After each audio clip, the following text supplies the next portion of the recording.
Seguramente si usted llegó hace poco al ciclismo como aficionado, se ha preguntado en numerosas ocasiones qué es todo esto de los porcentajes de pendiente, del desnivel y en general sobre el análisis de la dureza de las subidas y en general de las etapas en el ciclismo. Así que en este video voy a tratar de explicarle de forma general pero precisa unos conceptos básicos para que entienda mucho mejor y empiece a engomarse todavía más con este deporte. Comencemos por decir que en el ciclismo utilizamos altimetrías, unos gráficos que en el eje X nos muestran la distancia de la etapa y en el eje Y nos muestran las variaciones de altitud. Esto también se utiliza obviamente para premios de montaña como tal, no solo para la etapa. Y estas altimetrías son entregadas por las organizaciones y son ellos los que deciden qué tipo de altimetría utilizan. Por eso a veces encontramos altimetrías que están sobredimensionadas y también encontramos como hay premios de montaña que son categorizados por ellos mismos como primera categoría y no parecen en realidad tan duros. Así que hay que desestimar un poco eso de la categorización porque depende siempre de los criterios del organizador y es mejor centrarse en los datos de pendiente y de desnivel que vamos a explicar a continuación. Así entonces, en ciclismo utilizamos la pendiente medida en porcentaje. 6%, 8%, 1 kilómetro al 8%, 10 kilómetros al 7%, máximas del 24%. Esos son términos que utilizamos con frecuencia cuando estamos analizando, como ustedes muchas veces lo ven en este canal, una etapa o una subida puntualmente. En el ciclismo utilizamos la pendiente medida en porcentaje. Ese es el término que utilizamos comúnmente para hablar de dureza. Aquí entonces, si explicamos la parte técnica, que no es tan importante pero es bueno que la sepan, pues hablamos de que, por ejemplo, si tenemos una distancia de 1 kilómetro, que es la que comúnmente se utiliza para medir una pendiente de una subida, bueno, si hablamos de una distancia de 1 kilómetro y una ganancia en altitud desde ese punto A hasta el punto B, de 10 metros sería 1%, de 100 metros sería de 10%. Entonces eso significa el porcentaje pendiente, es una ganancia en altitud en una distancia determinada. Usualmente en el ciclismo utilizamos tres tipos de pendientes para analizar la dureza. La primera, la pendiente promedio, que nos habla justamente de una pendiente promedio en toda la subida. Usualmente escuchamos que un premio de montaña tiene 12 kilómetros al 7% o al 8%.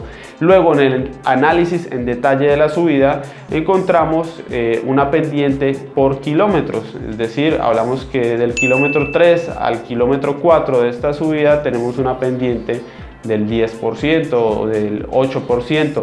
Y también por último se utilizan las pendientes máximas, un poco para hacernos una idea de qué es lo más duro que se puedan encontrar, pero esto se utiliza por longitudes mucho menores, que pueden ser de 50 metros, 70 metros o 100 metros cuando mucho. Esas son las pendientes máximas que en realidad a veces pueden ser un poco más para vender la subida o la etapa, pero en realidad lo más interesante en el análisis es la pendiente promedio y la pendiente kilómetro a kilómetro. Usualmente los organizadores entregan altimetrías que no tienen pendientes cuando estamos hablando de la altimetría de una etapa. Sí nos entregan altimetrías específicas de cada subida, pero en las etapas no, y por eso aquí cuando analizamos simplemente ese gráfico, la altimetría de una etapa, nos quedamos un poco con una sensación de incertidumbre. Sin embargo, hoy en día encontramos páginas muy buenas como la de la Flamme Rouge, donde ustedes encuentran el calendario completo del ciclismo profesional y altimetrías que ya incluyen la pendiente promedio de las subidas. Eso es fundamental. Si ustedes ven ahora mismo en pantalla esta que va a ser, por ejemplo, la etapa reina de la Vuelta a San Juan de este año, pues aquí uno ya se hace una idea porque puede ver la pendiente de cada una de las ascensiones sin necesidad de entrar a ver en detalle la altimetría de cada premio de montaña. Analizar como tal una pendiente o un premio de montaña desde la altimetría siempre requiere la experiencia de ver mucho ciclismo, de ver en la carrera como tal qué sucede cuando superan o cuando afrontan determinada pendiente o determinado premio de montaña. Sin embargo, yo diría que del 0 al 4% es algo como un falso llano, donde todavía, bueno, los corredores pesados pueden tener influencia. Del 4 al 8 ya hablamos de un inicio de montaña, donde puede haber una mezcla entre escaladores que no sean tan puros y un poco rodadores y corredores de potencia, y ya desde el 8% de pendiente en adelante es terreno de escaladores, y allí sí veremos cómo los ciclistas pesados pues no tienen opción entre comillas frente a estos escaladores puros, siempre hablando del promedio. Ya sé que hay excepciones, ya sé que hay corredores pesados que están subiendo mucho, pero básicamente después del 8% es la zona de los escaladores.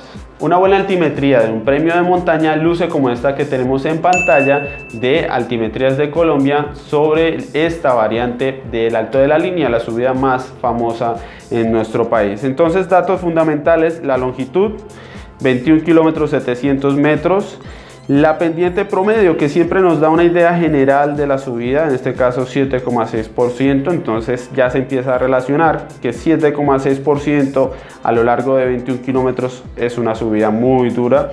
Y bueno, la pendiente máxima también del 13%, lo cual nos habla de que esta subida, sin llegar a verla en detalle, pues es muy constante, porque si la máxima es del 13%, quiere decir que es muy constante y que no debe tener muchos descansos. Sin embargo, pasamos a verla en detalle y siempre es fundamental ver el kilómetro a kilómetro. Ese nos va a enseñar dónde se puede atacar, cuáles son los puntos claves, qué tan constante es la subida, o si es una subida irregular que tiene pendientes muy altas y luego pendientes muy bajas. En fin, esa es la clave siempre, el análisis de la subida kilómetro a kilómetro. Finalmente vamos a hablar del desnivel, que es un dato que está de moda para tener una idea de qué tan dura puede ser a grandes rasgos una etapa. Y bueno, este dato muchos lo llaman, me incluyo, lo hemos conocido siempre como desnivel acumulado, aunque eso se puede prestar para confusiones y en realidad el nombre exacto es desnivel positivo acumulado. Esto quiere decir la ganancia de altitud que se ha tenido a través de toda la etapa por cada una de las subidas, no importa si la subida tiene 50 metros, 100 metros o 20 kilómetros, cada vez que se ascendió se fue acumulando un desnivel. Si ustedes veían en la altimetría del Alto de la Línea, veíamos cómo tenía un desnivel superior a 1600 metros, lo cual pues ya también nos da una idea de que es una subida muy dura. Aquí también podemos hablar más o menos de que después de 2500, 3000 metros de desnivel positivo acumulado, ya hablamos de una etapa de una dureza considerable. Si vamos después de 4000, ya estaremos hablando seguramente de alta montaña, con algunas excepciones. Y cuando nos acercamos en esta época a los 5000 de desnivel, ya hablamos de etapa reina. Normalmente es la etapa más dura o una grandísima etapa de montaña. En épocas anteriores se llegaba a los 6000 incluso, pero en esta época es raro ver algo que supere los 5000, así que esa es más o menos la estimación para cuando nos escuchen o me escuchen hablar de desnivel. Pues bueno, se trata de eso, de la acumulación de ascensiones a lo largo de la etapa. Hasta aquí este video, espero les haya sido muy útil. Les reitero, hace falta ver mucho ciclismo para empezar a relacionar pendientes con lo que sucede sobre la carretera. Aquí apenas quería darles una noción sobre justamente estos términos que son muy importantes en el ciclismo. Y bueno, si les gustó el video, no dejen de suscribirse a nuestro canal de YouTube o darle me gusta a nuestra fanpage de Facebook, y nos veremos muy pronto.